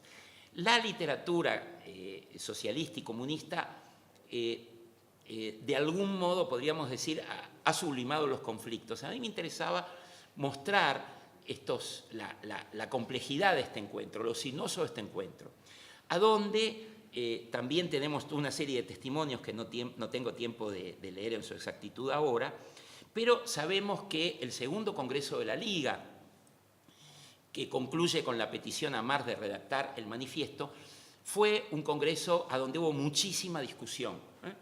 Hay testimonios de quienes estaban fuera del Congreso y de algunos de los participantes de que hubo muchas discusiones. Lo dice Engels, lo dice Marx en el Hervocht, lo cuenta Lessner, que era un joven exiliado alemán que no podía entrar, pero cuenta que estaba expectante a la salida del Congreso para ver los resultados.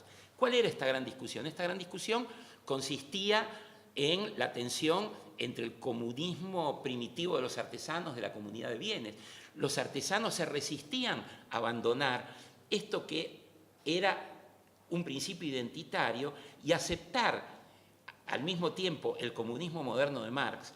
Era de algún modo aceptar el momento capitalista y era aceptar su propia ruina, su propia cultura, sus tradiciones, sus jerarquías, su propio lugar. Era un momento sumamente doloroso para estos artesanos, y una de las formas de resistencia era justamente señalar que este era un comunismo de intelectuales, era un comunismo de sabios, era un comunismo de literatos. Estas resistencias no aparecen solamente en el periodo de 1844-1847, sino que reaparecen tiempo después. Estalla la revolución, la Liga queda dislocada por los propios acontecimientos, y en determinado momento Marx y Engels, sé que voy muy rápido, pero quiero concluir aquí, deciden disolver la Liga. Otra vez vienen las acusaciones. Los hombres para los cuales la Liga era su espacio de sociabilidad, su identidad, su cultura, se resisten a disolverla. Marx y Engels creen que una organización en un periodo de reflujo, dividida en una serie de fracciones, a donde uno apuestan a intentonas revolucionarias, otros vuelven al comunismo primitivo, era contraproducente para lo que él llamaba nuestro partido en sentido histórico. O sea, la organización partidaria era contraproducente para el partido, pero cuando Marx dice partido, no está hablando de los partidos que nosotros conocimos desde fin del siglo XIX hasta hace muy pocos años. Ahora tampoco existen más. Pero, existieron durante un siglo, pero cuando Marx dice partido está hablando de corrientes de opinión, de grupos, de periódicos, de agrupamientos, de personas. Entonces, siempre reiteradamente lo explicita en diversos momentos. Entonces, otra vez aparece digamos, la acusación de los sabios. Otra vez aparece la acusación contra los sabios, los que disuelven el partido, los que se refugian durante muchísimo tiempo, hasta 1864 por lo menos, cuando otra vez el movimiento obrero ya mucho más modernizado levanta cabeza y se va a fundar la Primera Internacional. ¿Cuáles son las diferencias? Hay dos clases de diferencias y con esta idea concluyo, que es de algún modo el hilo rojo que recorre este texto. Por un lado, estas dos formas de entender el comunismo, ¿no? Y por otro lado, los lugares de enunciación. Marx y Engels dicen reiteradamente a través de su correspondencia, son muy despectivos respecto de estos artesanos alemanes. Digo, por eso esto ha aparecido muy poco en la literatura, porque es muy duro Engels diciendo estos asnos, estos tipos que no comprenden nada, ¿no? Hay un término que aparece mucho, los Straubinger, ¿no? Que eran como una especie de artesanos exiliados con una mentalidad corporativa. Está lleno de expresiones despectivas, de un lado y de otro. Expresiones que aparecen antes del 48 y que van a reaparecer después. ¿Desde qué lugar hablan en Marx y Engels? Nunca lo explicitan. El problema, dice, no es tanto político, dice Engels en una de estas cartas que yo cito aquí, sino que nos resisten a nosotros por nuestra condición de sabios, se burlan de nosotros como sabios. Marx y Engels critican a otros sabios que quieren influir sobre el proletariado, pero nunca asumen un nombre para su propio lugar. Nunca enuncian expresamente ese lugar de enunciación del que están hablando, ¿no? Por lo tanto, digo, el problema de los intelectuales ha sido muchas veces un punto ciego en la historia del marxismo, porque, ¿no? Justamente el problema de la conciencia y de la clase, el problema de la teoría y del movimiento social, de la exterioridad o del carácter intrínseco de la conciencia y de la teoría, ha estado presente en toda la historia del marxismo, ¿no? Si pensamos en las tesis de Kautsky, en las tesis de Lenin, Lukács, el punto de vista histórico del proletariado, digamos Lucien Goldman, Althusser con su teoría de la ciencia, Bloch, ¿no? Digamos, son todas, Gramsci, ¿no? Por supuesto, son todas formas de algún modo de responder a esta relación entre la teoría y el movimiento social, entre la filosofía o el marxismo y el proletariado. Este punto aparece planteado en toda su crudeza en estos textos de juventud. El proletariado, el manifiesto comunista es un momento de síntesis, un momento de aceptación. Ahí parece haber una armonía. Marx logra convencer a estos artesanos de las tesis del manifiesto. Por el momento el manifiesto dura muy poco, estalla con la revolución, y con la revolución estalla la Liga, y con el estallido de la Liga y la contrarrevolución que sigue, vuelve a estallar este conflicto, ¿no? De modo que estos equilibrios parciales, estos pactos entre la teoría y la práctica, entre los sabios, entre comillas, y los artesanos, entre los intelectuales y el proletariado, apareció con fuerza en este momento y va a reaparecer a lo largo de todo el siglo XX. Muchas gracias.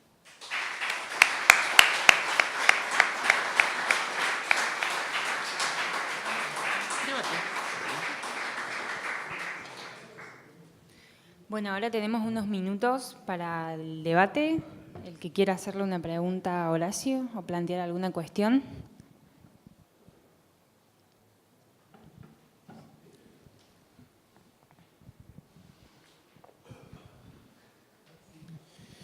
A mí me sigue interesando lo que ya planteé, creo que ayer o antes de ayer. De algún modo, esto aparece, digamos, como una versión de la relación entre el líder y las masas. Por el otro lado, digamos, aparece como la no instauración de un concepto que habitualmente llamamos ideología, pero que me parece que, digamos, tendría que adquirir una fuerza mayor justamente tratando de algún modo, integrar esta relación entre el líder de las masas, los intelectuales y los proletarios, y por el otro lado, digamos, la subjetividad de cada uno de los participantes en sus distintos roles. Es decir, casi diría que es un problema psicológico, no solo político.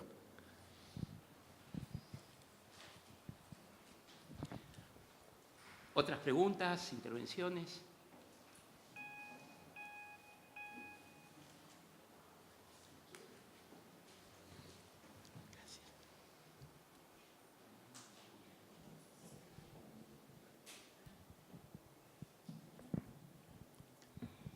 ¿Nadie? Miren que tiré unas cuantas cosas fuertes para provocarlos, ¿eh?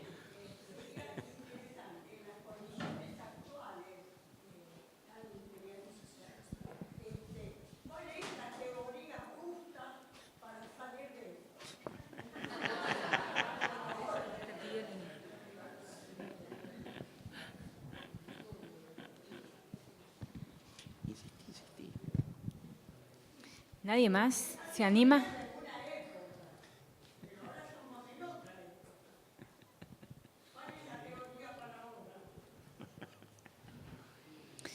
¿Nadie más?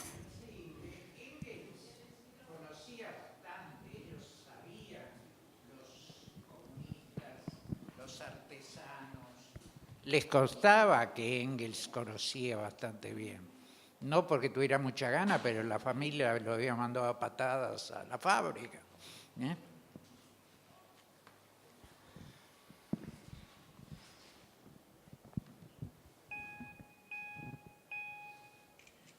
Bueno, a ver, empezamos con algunas líneas que se tiraron. Bueno, efectivamente, Engels puede escribir la situación de la clase obrera en Inglaterra, no solamente por su condición de hijo de un industrial, sino como un hijo rebelde, un industrial que se vincula sentimentalmente con una de las obreras de esa fábrica. Su primer gran amor es esa mujer que lo lleva por los barrios proletarios y que le presenta a otras figuras del movimiento proletario de la época, y la situación de la clase obrera en Inglaterra es un libro extraordinario, es una especie de trabajo de antropología urbana. Yo insisto ahí que, digamos, tanto la crítica de la economía política como la carnadura histórica del proletariado provienen de Marx. Se encuentra en Engels, digamos, el mediador, ¿no? que le ofrece dos vías que quizás hubiera descubierto por su cuenta o quizás no. Ahí, en ese acuerdo, cada uno aporta desarrollos sucesivos, y en ese viaje, que yo le doy una importancia muy grande, digamos, también hay un encuentro práctico y una discusión con esos viejos dirigentes. Hay una relación tensa, amistosa, que por momentos se oscurece, hay periodos de silencio, ¿no? Hay acusaciones. Creo que es interesante reponer esto en toda su complejidad, porque en realidad, ¿cuál es la teoría justa? Acá lo que hay es una pluralidad de teorías en disputa, una suerte de oferta, por decirlo entre comillas, de teorías que interpelan a los trabajadores, a los pobres, a los miserables, al pueblo, a los proletarios, ¿no? Depende cómo se defina ese sujeto. Que fuera la de Marx la que finalmente logra imponerse dentro de la Liga, no era algo que estuviera escrito en las leyes de la historia. O sea, buena parte de la literatura da por sentada esta superioridad y plantea no esto en términos de encuentro entre el marxismo y el proletariado, sino casi como el resultado de una fatalidad, que de algún modo esto pudiera ocurrir. En realidad, Marx y Engels libran una acción política muy intensa, sobre todo Engels, ¿no? Riazanov levanta mucho la actividad militante de Marx, pero aquí el militante, el que viaja, deja la fábrica y utiliza todo tipo de argucias para neutralizar a los proudhonianos, a los grunianos, a los weitlинgianos, es Engels, ¿no? Manipulando las células de París, viajando como delegado. O sea, aquí hay una acción política que se articula con una disputa entre teorías que esos artesanos alemanes están evaluando, están considerando. Eso en un momento de profunda transformación de su condición, de su identidad, en un momento de crisis muy grande. Entonces, tampoco hay una claridad de cuál es la gran teoría. Digamos, lo que a nosotros nos parece hoy como una concepción, yo lo dije recién, muy articulada, muy sofisticada, ¿no? Digamos, de dos grandes pensadores. Bueno, tardó todavía medio siglo más en imponerse, y más todavía. Digo, el marxismo se transforma en la doctrina del movimiento obrero a fines del siglo XIX. Marx tiene un segundo momento de encuentro con ese proletariado en formación en los años de la Primera Internacional, y después, digamos, vuelve al estudio, vuelve a su condición de exiliado alemán en suelo inglés, con conexiones con el movimiento obrero alemán, influye, manda cartas, critica el programa de Gotha, pero digo, es un exiliado que está lejos de ese movimiento, a donde el liderazgo lo ejercen otras figuras, como Ferdinand Lassalle, por ejemplo, ¿no? o Bebel, o Liebknecht, ¿no? Lo visitan, es como una figura venerada, reconocida, pero también sigue siendo de algún modo un intelectual, una especie de sabio que le roba el saber a la ciencia burguesa para dársela al proletariado. Pero digo, no es, digamos, ni un orador, ni es un organizador del movimiento proletario, es un exiliado que vive en condiciones muy duras, en condiciones por momentos de marginalidad, que muere prácticamente en el olvido. Ustedes saben que al velorio de Marx van unas 12, 13 personas, los allegados y algún curioso, y de algún modo ahí comienza la historia del marxismo, que es otra historia que no podemos abordar hoy. La relación entre,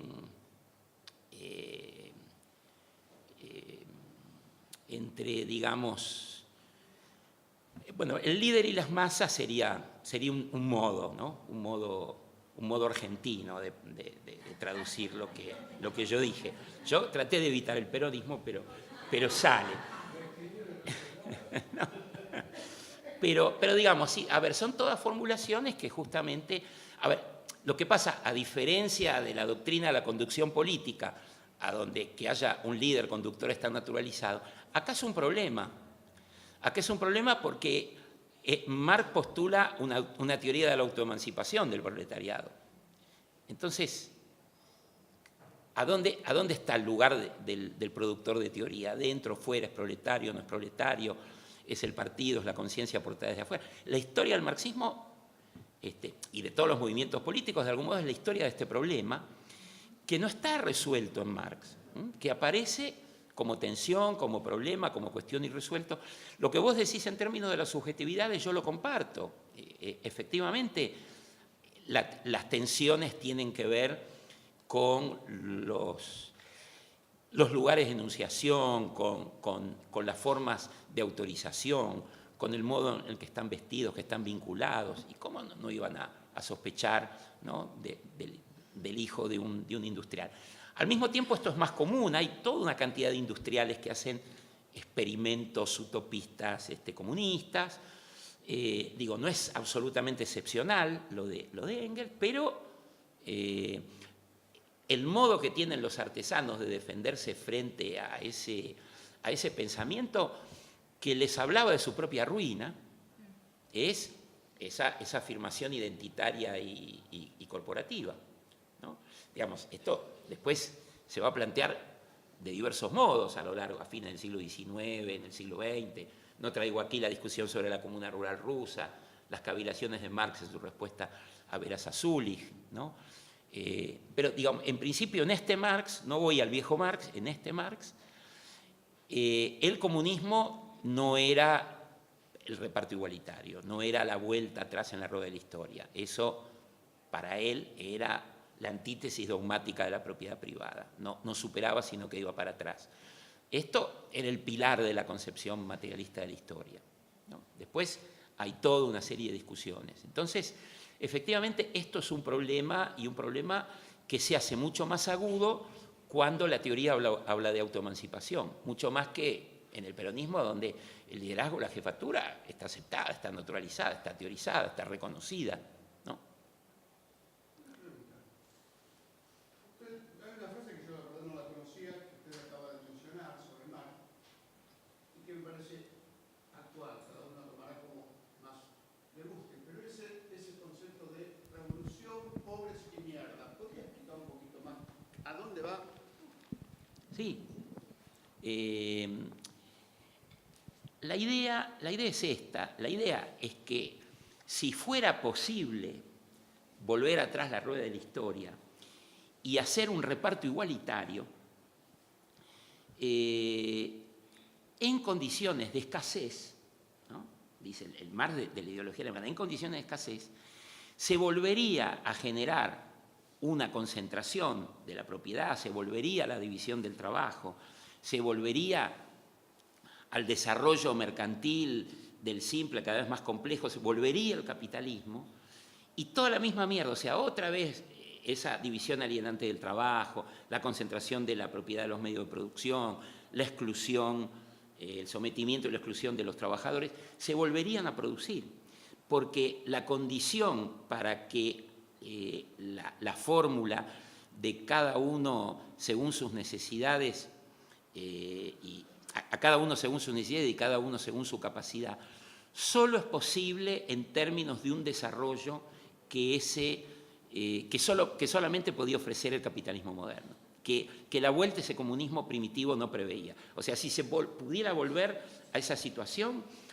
todo ese decurso histórico se repetiría.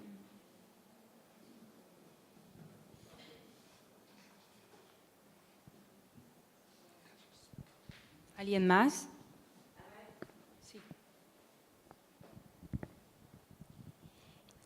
Yo creo que lo que no debemos dejar afuera es, como decía acá el compañero, la subjetividad. Y yo creo que eso se ve perfectamente en países muy desarrollados, donde de pronto hay toda una suerte de que los dirigentes ocupan lugares disímiles y lugares de poder. Y yo creo que eso tiene que ver con la condición humana. La condición humana se rige por la ley del deseo. Perdón si alguien no está de acuerdo. La función... Está perfecto, ¿no?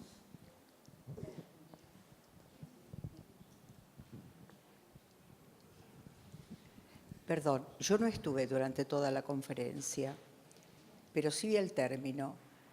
Pregunto, en el año 36, 38, los primeros judíos que fueron a Israel hicieron todos kibutzim, colonias agrícolas. Duró 20 años eso, y después comenzó todo lo mismo. Todos los capitalistas empezaron a gobernar y quedamos en la nada otra vez.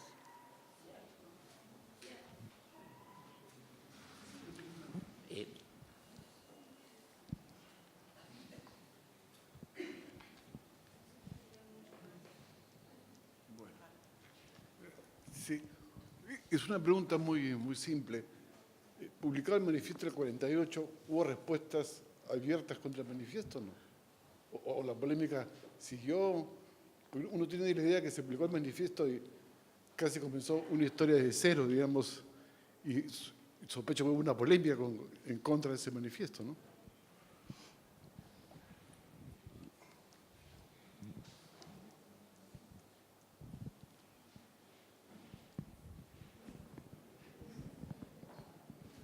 Bueno, visto que ya nos estamos acercando al horario de la segunda conferencia, voy a tratar de decir algo, es muy difícil. Yo creo que Marx, como hijo de su tiempo, está imbuido, de algún modo, lo decía ayer Miguel Candiotti, de una suerte de optimismo antropológico, ¿no? No sé si ontológico, pero hay un optimismo antropológico en cuanto a la posibilidad de realizar ese deseo humano de comunidad. Lo que, no sé, Agnes Heller llamaba las necesidades radicales, ¿no? Más allá de las necesidades materiales. Ahora, lo que Marx plantea, me parece, es que este orden regido por la necesidad, dominado por la necesidad, necesita ser excedido, necesita ser superado para que esa realización de las necesidades radicales, o sea, ese deseo de comunidad, ese deseo de trabajar o de producir o hacer arte, no esté atado a las exigencias de la ganancia. Este deseo que se puede manifestar de diversos modos, desde realización individual hasta diversas formas de realización colectiva. Marx, en la ideología alemana, esboza una utopía donde ya no es imperiosa la ley del valor, está pensando en una sociedad de la abundancia, ¿no? Hoy estamos lejos de pensar en las posibilidades de una sociedad de la abundancia, pero digamos, esto forma parte de esa expectativa y de ese optimismo antropológico de Marx, que se hace cada vez más complejo, pero que de algún modo siempre lo acompaña. Respecto del manifiesto, no tiene ningún eco en ese momento porque sale al mismo tiempo que la revolución. Si tiene algún eco es justamente para usarlo en contra de los comunistas, en el proceso de los comunistas de Colonia y sobre todo cuando en Alemania se ataca a los socialistas en la época de Bismarck. Hay una reedición del manifiesto que se hace en el acta acusatoria contra los socialistas para demostrar que eran apátridas, que no eran verdaderos nacionalistas alemanes. Entonces, los socialistas alemanes le piden a Marx y Engels que hagan un prólogo para hacer por la positiva una edición diciendo que ellos no renegaban de eso, pero que lo situaran en las condiciones epocales del 48, ¿no? Por supuesto, de eso se va a ocupar mi libro, yo no hablé para nada de eso hoy. Hay una irradiación, hay ediciones pirata. Marx y Engels entregan ejemplares del manifiesto a los artesanos que vuelven a Alemania cuando la revolución estalla en el propio territorio alemán. Digamos, hay una circulación, pero digamos, no es inmediata. Digamos, la fortuna del manifiesto podríamos decir que arranca 30 años después, 25 o 30 años después, en la década de 1870. Y para la década de 1890 es la obra de referencia, la obra de iniciación al socialismo de muchísimos militantes. Se lo reedita en todos los idiomas, se lo reproduce en periódicos, llega a América Latina en 1884 en México, se publica en Buenos Aires en 1893.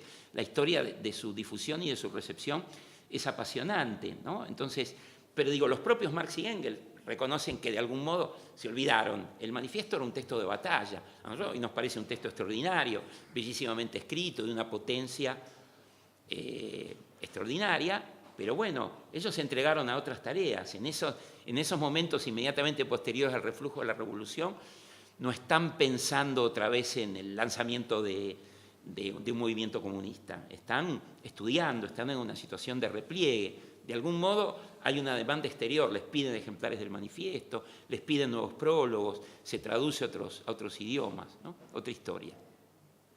Bueno, disculpen, yo seguiría, pero